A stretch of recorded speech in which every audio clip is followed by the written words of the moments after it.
আমরা তো সরকারি কর্মচারী, খোদ সরকারি কর্মচারীর মামলা এখানে, আমরা কি টিএ পাবো? আমরা তখন বলেছি যে দেখুন, হ্যাঁ, খোদ সরকারি কর্মচারীদের মামলা, তাই আমাদের ট্রাইব্যুনাল থেকে হাইকোর্ট থেকে সুপ্রিম কোর্টে গেছে। কিন্তু এই মামলা রূপা ৯ অনুসারে আমরা যেমন ডিএ পাই, আপনারাও তো ডিএ পাই।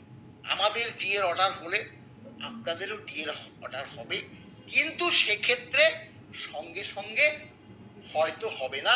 এই ব্যাপারে আমরা আমাদের যে মাননীয় আইনজীবী বিকাশ রঞ্জন ভট্টাচার্যের সঙ্গে আমরা কথা বলেছি। তিনি বলছেন যে হ্যাঁ, তাদেরকে আবার যেই অর্ডারটা বেরোবে সেই অর্ডারের পরিপ্রেক্ষিতে তাদের একটা প্লে করতে হবে। তারা তো একদম সরাসরি হাইকোর্টে আসতে পারবে, হাইকোর্ট নিশ্চয়ই তাদের সেই মান্যতা দেবে, কারণ রোপা ৯ অনুসারে যেহেতু তারা ডিএটা পায়।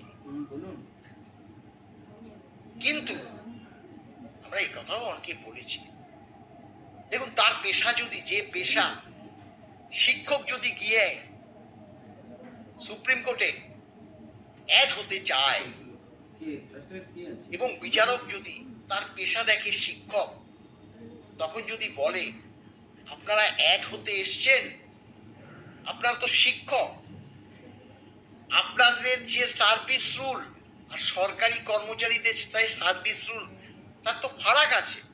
আপনাদের তো হাইকোর্ট হয়ে তারপরে সুপ্রিম কোর্টে আসতে হবে, অতএব আপনাদের আমরা অ্যাড করবো না।